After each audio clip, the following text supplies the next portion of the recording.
Good afternoon, everybody. Thank you for being here. As you know, we had the tragic issue yesterday, and we wanted to try to give you as much information as we can. We have a couple of speakers. But before I do, I just want to acknowledge and really thank. I mean, this is a very tragic situation where people are coming together, and all the support and the kind words, and it's about helping the families. But I want to thank Congressman Amo, Representative Magazina, Senator Reed's office. I know they're being represented. Senator Whitehouse, you'll hear from the governor, who's been very supportive. Lieutenant Governor Sabina Matos, Representative of Secretary of State's office, Leanne Bryan. I know the secretary had talked to me personally. General Treasurer Diosa. I believe we have North Smithfield Town Administrator Scott Gibbs. Town of Coventry Representative Council President J.P. Verducci. You'll hear from the Superintendent of Schools, Randy Buck.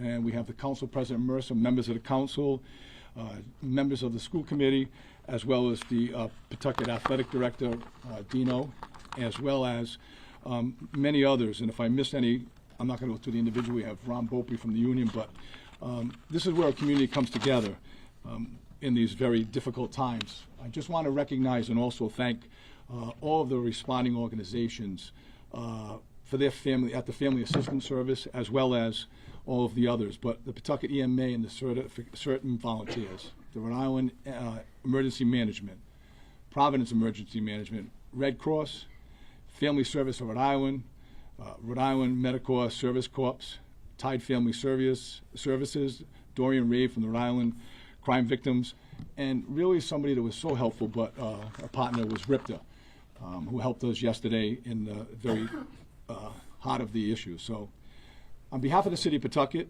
we are deeply overwhelmed from the tremendous outpour of support that we've received across our state, and you see it here, supporting here. Yesterday, our community, but many communities, our state experienced an unthinkable tragedy and at the Dennis M. Lynch Arena.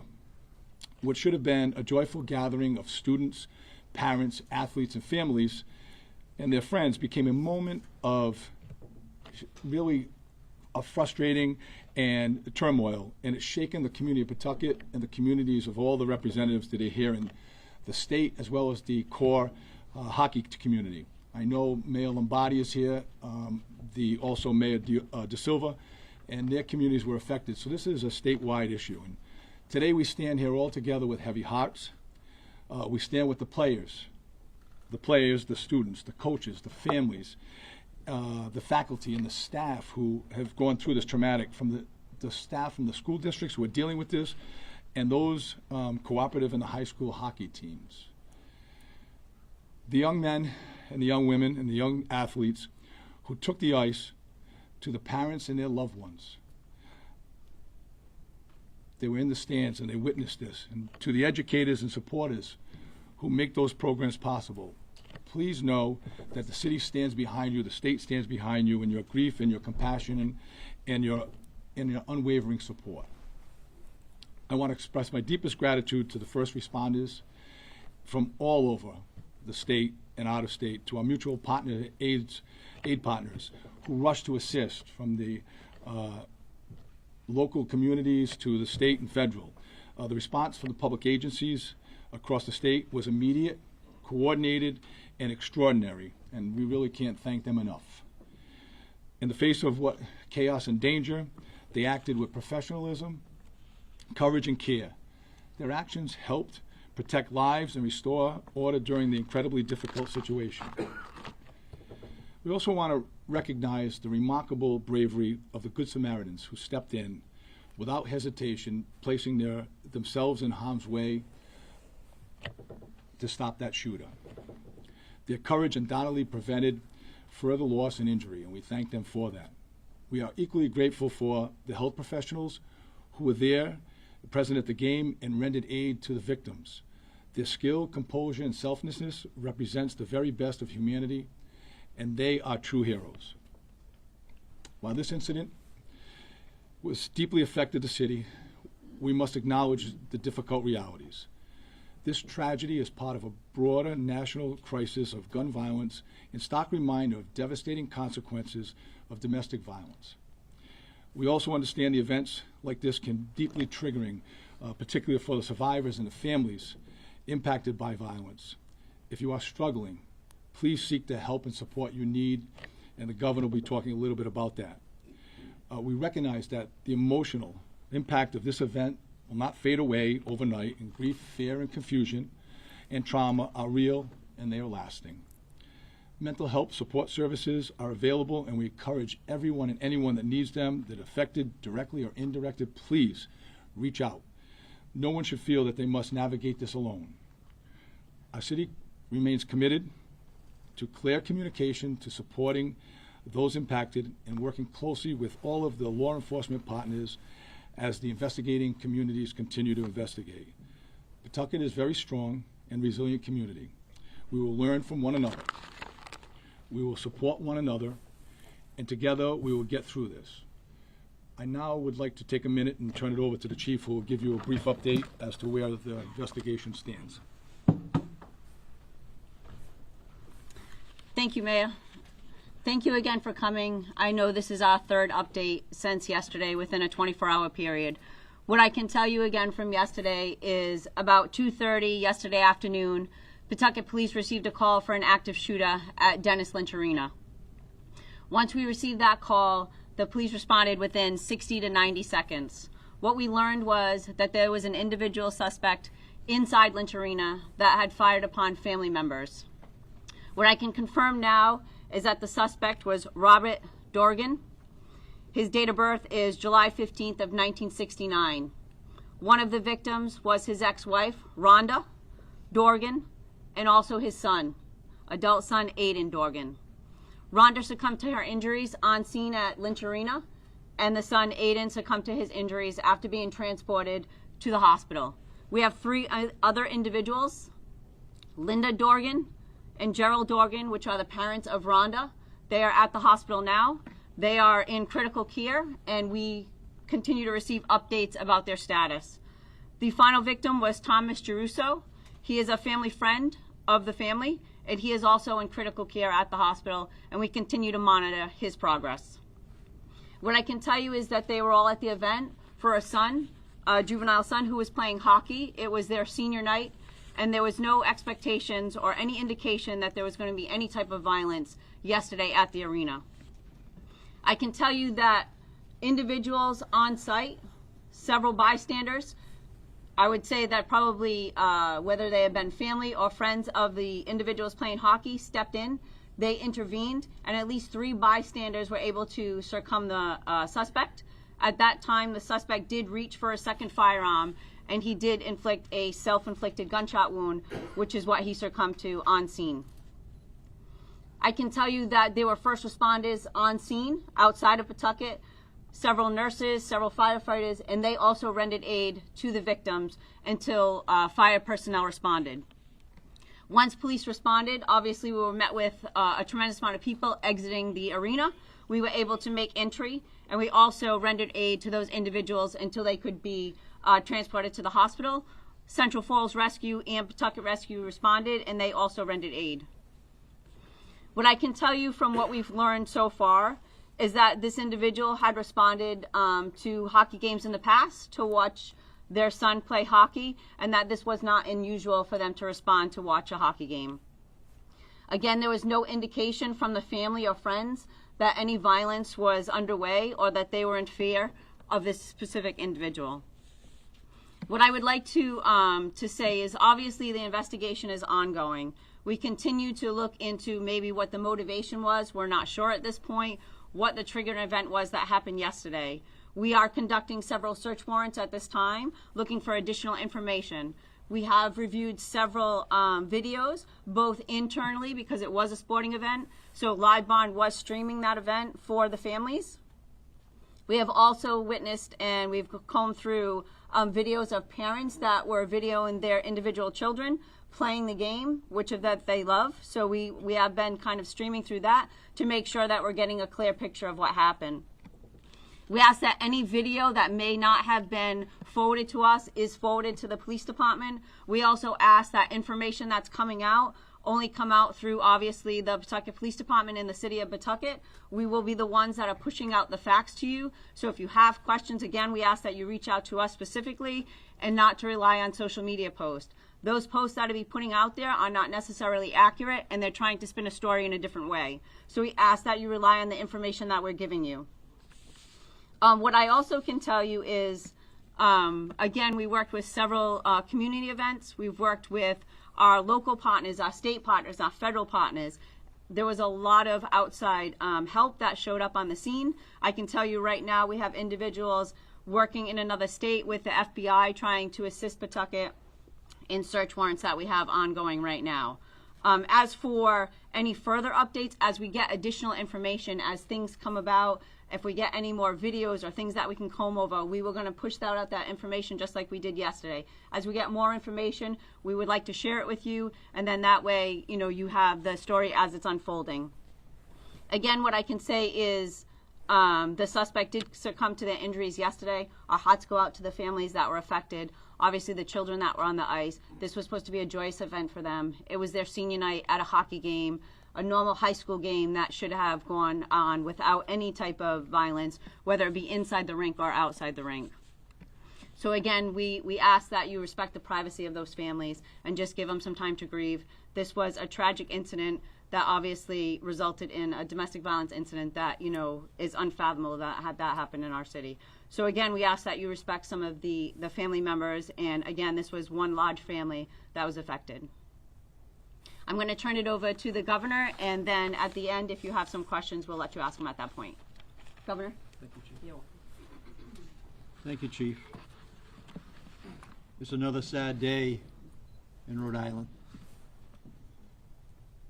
Here in Pawtucket, just imagine, we all have families. To have virtually a complete family shot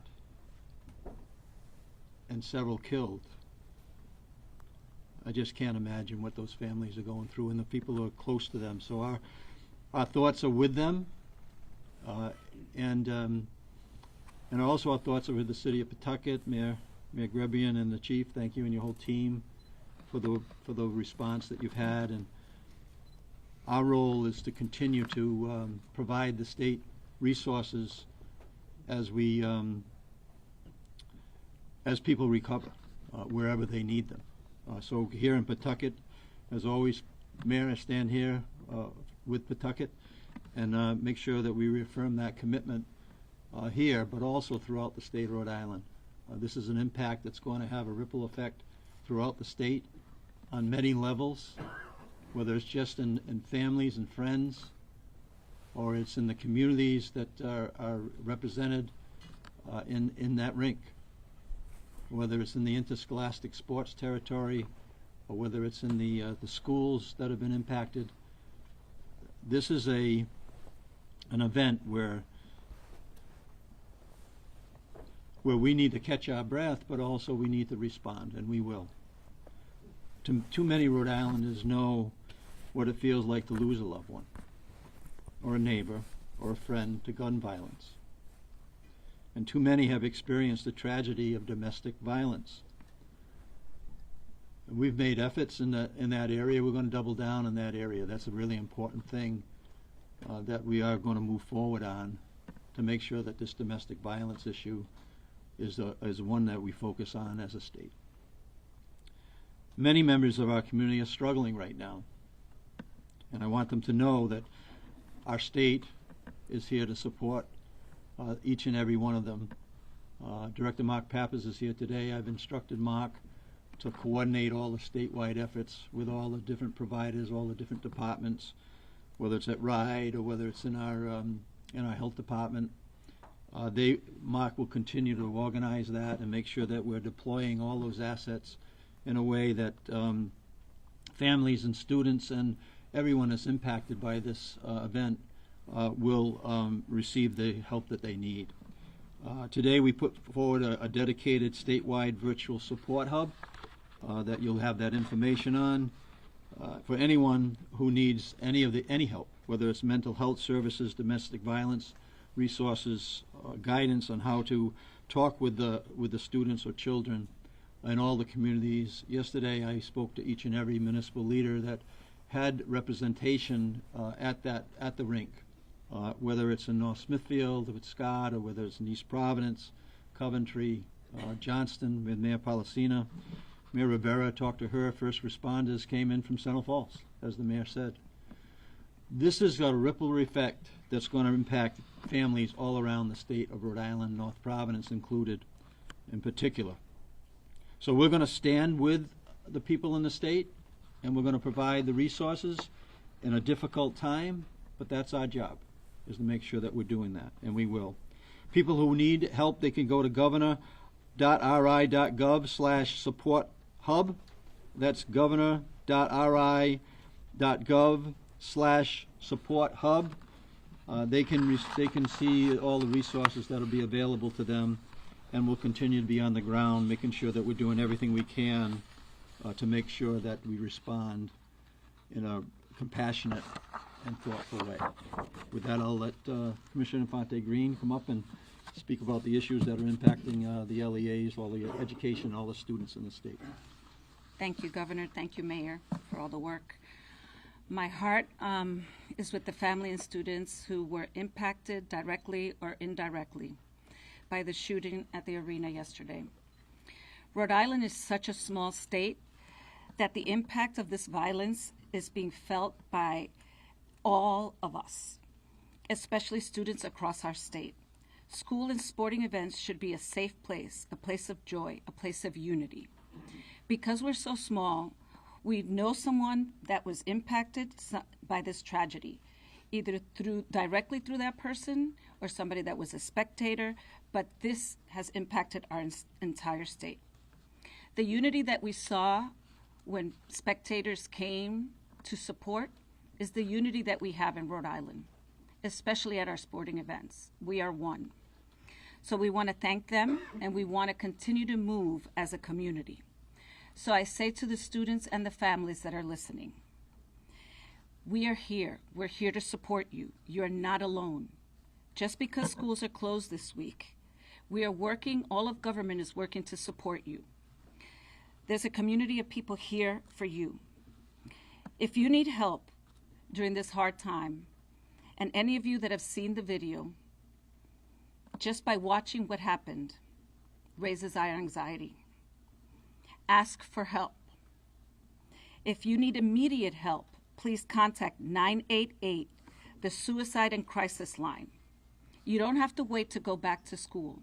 The Rhode Island Department of Education will have resources on the website. We will also be linking to the governor's website, but there will be supports on how to talk to your students, how to have conversations from students to students, what the teachers can do in preparation for school to return and for the schools that are currently open this week.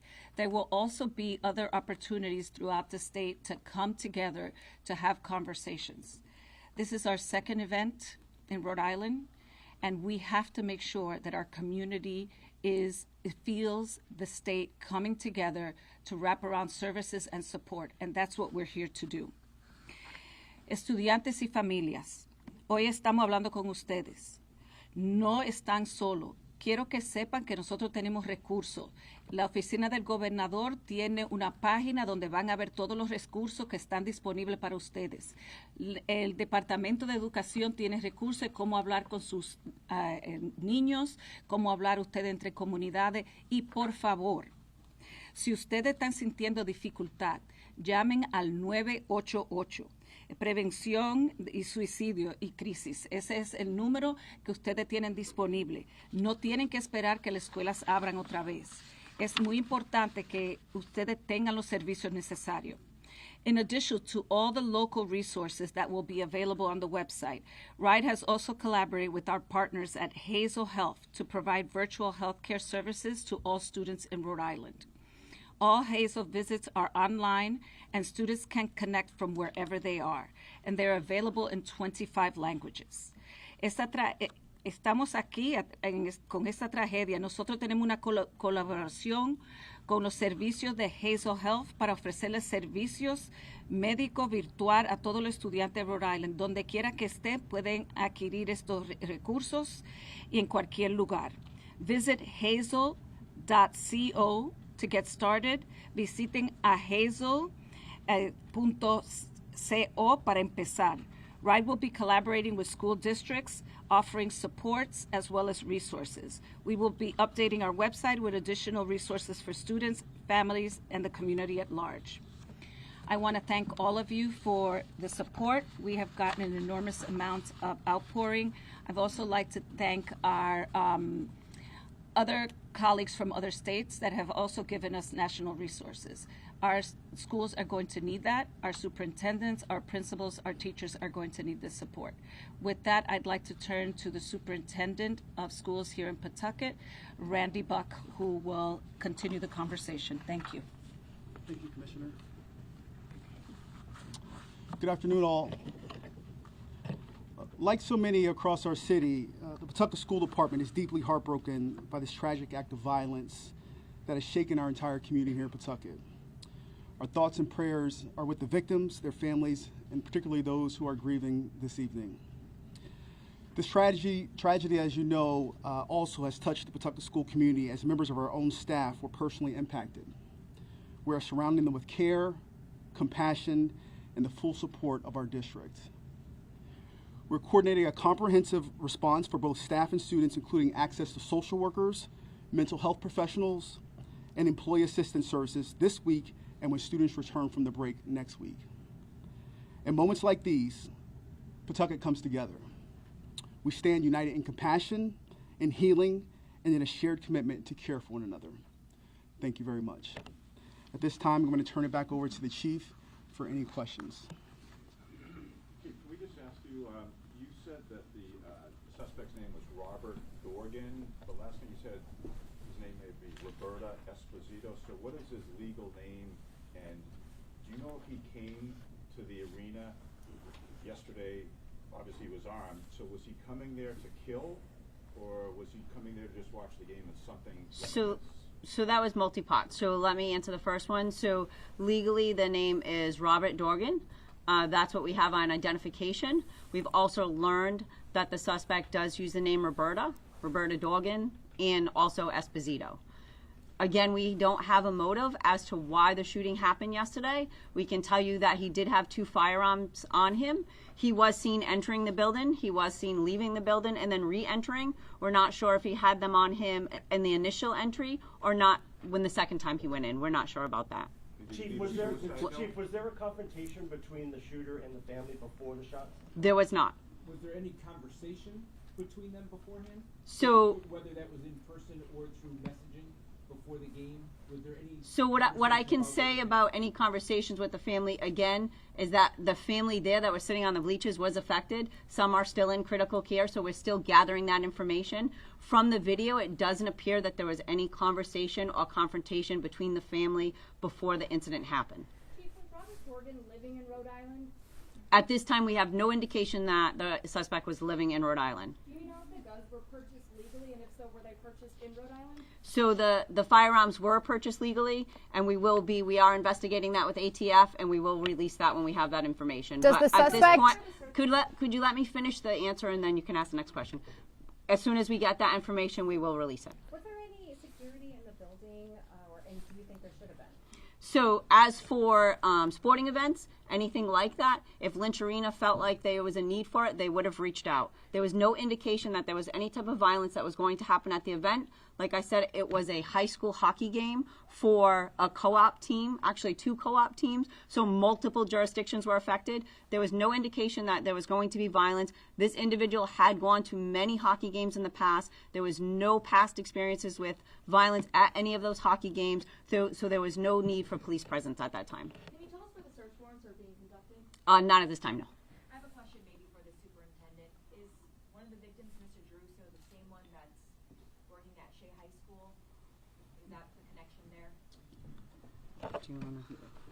So out of respect for the family, I'm not going to confirm that. But again, like I shared before, it has impacted our staff members. So I don't want to share that information at this present time. But thank you for the question. For the chief, we've seen reports that the suspect had a license to carry at some point in Maine. Did he have a license to carry in Rhode Island? And what were the types of firearms that he had on him? So what I can tell you for the 2 firearms we recovered a Glock 10mm, and we also recovered a SIG 226. Those are handguns? Yes, that's correct. It appears that Robert made some comments on social media the day before about this is why trans people might go berserk. Are you investigating those comments? So we have looked into social media postings. There were tens of thousands of postings. So it is going to take us hours to comb through those postings and see if there's anything that would have gave any insight into the incident that happened yesterday. At first glance, we don't see that, but again, there were several thousand postings that we're going to have to comb through. So that's why we've reached out. Anybody that sees anything on social media to obviously refer it to us. But again, there was tens of thousands of postings. Chief, have you seen any link to any type of extremist groups? Link with Robert? Yes. Not at this time. Did he have a license to carry here in Rhode Island? So again, we are confirming with ATF. He did have a license to carry out of Florida, so we are working to see if they had a license to carry anywhere else. Could you speak to the specific impact on the specific communities impacted, like in Smithfield, and what their efforts are going to be going forward? So, I mean, that's a question, obviously, for those individual communities. What I can tell you is, with the co-op, there were several communities that were affected. Obviously, the incident happened here in Pawtucket. With Blackstone Valley, though, it was North Smithfield, it was North Providence, we had PCD, we had St. Raphael's, and then obviously we had Coventry, Johnston. So there were at least 6 communities that were affected, 7 communities including Pawtucket. So there were, 6 communities, that were involved. And obviously, the resources we have, we're working with the Attorney General's office very closely. We also worked with RIPTA last night, who assisted us. Also, we've also been in contact with our other partners locally and state partners and our federal partners. And one thing that I can say is when a tragedy happens somewhere in Rhode Island, everybody responds. Everybody's been reaching out and trying to offer whatever type of assistance they can. We're in constant contact with the Attorney General's office. They're offering us that assistance when needed. And also what I can say is that during an event like that, it's very important that we come together. It's important that we respect these families and that we offer them the services that they so need. Anybody that was affected yesterday, we do have services set up at 175 Main Street. They can respond to 175 Main Street, and there are services there, or they can be referred if they need other services. But we are offering services right in Pawtucket at 175 Main Street for those families that were affected on the site yesterday. Chief, did the family give any indication how they identified themselves? Was there some sort of transgender process happening? So that really is kind of irrelevant to our investigation at this point. What I can tell you is the identification was in the name of Robert, and then we also know that the suspect went by the name Roberta. It appeared that the suspect was in female clothes yesterday. But again, that's nothing that had swayed the investigation one way or another. We're just trying to kind of factually put the pieces together and let that lead us on to obviously why this occurred yesterday. Everybody's looking for answers. The police department obviously is looking for answers too. We want to know why it happened, especially in our community. So that's what we're trying to do, trying to put together that timeline and answer those questions. As far as the police investigation, what's pending? Sorry, the chief of the family said that Robert Dorgan had mental health issues. Have you seen any history of that? Was there any treatment, any medication?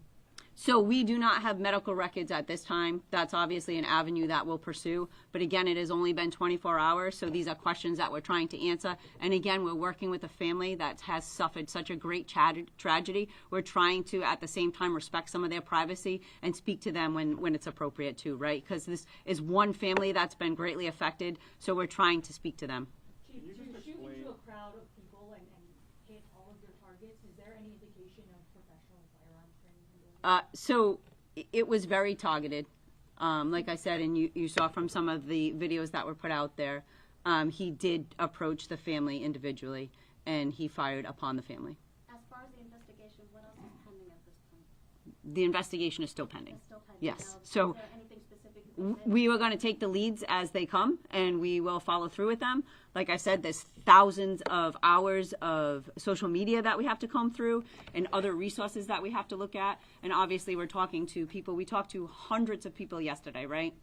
Everybody that was in the rink, We used RIPTA buses to kind of reunite them with their families, because obviously when the shooting happened, people were either exiting through both means of egress at the building. There are multiple doors, so everybody was kind of scattering. We tried to reunify them with their families and then bring them to the station, and then we spoke to them individually. We had services on scene yesterday to try to help them through that. Again, we weren't trying to re-traumatize them last night. We were just trying to get the facts, the story. So again, at some point, we're probably going to need to talk to them again. We talked to the people that intervened and assisted with succumbing the suspect. So again, those are people that we're going to follow up with. Are there any plans to release any official video that was taken or live streamed throughout the incident?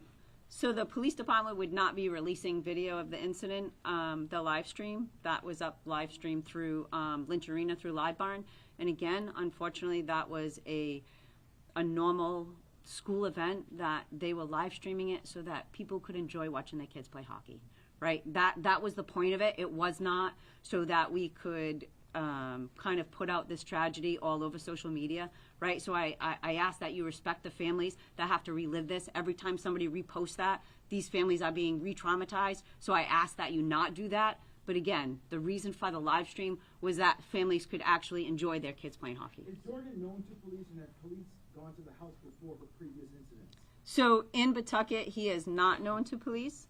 There were some contacts throughout the state, but nothing that would indicate any type of violence. He was certainly traveling throughout the country. Are there any indications, any law enforcement hits in Maine and Florida and other places where he lived? Not that we had that would indicate any type of violence. We are still kind of working with our other partners throughout different states to see what information we can, because like you said, he did travel quite some distance, whether it be to other states. So we are trying to gather all that information. But again, it has only been 24 hours. So we were focusing on Rhode Island to see what kind of information we hit here. And like I said, we are out with our FBI partners right now doing search warrants outside of the state. Can you describe what you saw in the live stream? Did the Good Samaritans tackle Dorgan? So I can tell you that the Good Samaritan stepped in and they were able to overcome the suspect. And at that time, that's when he inflicted the self-inflicted gunshot wound. Do you know if he left a suicide note in any Not that we have found at this point. Can you tell us anything about his movements prior to the shooting yesterday? Transit into Rhode Island yesterday, or present in Rhode Island in the hours before? So what I can tell you is that we are establishing a timeline of what led up to the incident. What I can tell you is that we do have the individual at the premises for quite some time before the event, which wasn't unusual. Again, like I said, the person had traveled to watch the son play hockey multiple times, so that wasn't unusual. Again, we said we saw him enter the building, exit, and then re-enter. So we're trying to put that timeline together. But again, it wasn't unusual for the person to respond and watch them play hockey. Where was he living as of yesterday? So that is what we are trying to confirm at this time, but not a Rhode Island resident. Chief, apart from the event, there were some incidents, I think, with some family members about 6 years ago. Has there been, as far as you know, any contact or any issues with family or anybody else since then? I didn't say that. I'm sorry. I don't know where you got that from. Well, I guess there are court records that he had some run-ins with family members and accused them of assaulting him, including the father-in-law. Not here in Pawtucket. Anything since then? Not here in Pawtucket. So the incidents that I think you're referring to was he was a victim in another community, but nothing that I would say, again, would make us question whether or not he had any violent tendencies. So the report you're speaking to is, again, he was a victim. Aside from the investigation, a lot of questions parents have is what kind of conversations are being had for future games. Games will be going on throughout the year. So is there a plan? Is that something different communities are thinking of right now, or in Pawtucket even? So in Pawtucket, we have a very strong community policing unit. Our community policing unit works very closely with the superintendent's office. We are in constant contact with them. We have individual SROs in our middle schools and in our high schools. We have our CPU offices that attend events. They attend it on their own time. They participate in them. Some of them have even volunteered, coached it in the past. So we are very actively involved in our events and in our youth events within the community here in Pawtucket. And again, the superintendent can attest to that. We have a very good working relationship with the superintendent, and we have a very large community policing unit that is very integrated within the schools. And once the arena opens up again, there's going to be more stringent measures to ensure that there's no guns in the facility. Am I correct? That'll be a conversation, yes. Chief, can you just talk for a minute? This is the second mass shooting in Rhode Island in 2 months, and that must be horrible to get that phone call. As the police chief, your job is to serve and protect. Can you just take a second and tell us how you're doing and what this is like for you, taking the game face off of the investigation? Just as a person, as a parent, as a human being, people are reeling here. So as a parent, obviously that hits very close to home. I have children that have participated in youth sports from a very young age. I've watched live stream. I've watched their sporting events, obviously during COVID for that period of time. So that does hit very close to home. As a police chief and a member of law enforcement, I think it's something that we respond to because it's what we're meant to do. It's part of our job. I think we kind of try to separate the two. We go in factually. We try to come to the bottom of what it is that happened. We try to put that information out. We try to bring justice to those families and some solace and some comfort to those families, right? So we're going to be in constant contact. Our detectives are here today as part of the interview, and obviously they're in constant contact with those families. It's kind of very hard to separate the two. It's kind of a job that I've been doing for almost 28 years. So I think at this point, you know, any phone call like this is horrific, and I don't want to receive it, and I hope I never receive another one. But I think we're trained to respond to calls of this nature. I know some of you asked yesterday, we had a training going on for an active shooter that was off-site as just part of our normal training to make sure the men and women of the police department know how to respond if we do have a tragedy. So those individuals that were there, they were on a training. When they heard the calls for service, they responded. I mean, that's what we do. If someone calls for help, we go. We can take 2 more questions. Chief, do you think, did Dorgan say anything? I know there was no confrontation, but did they say anything while they were?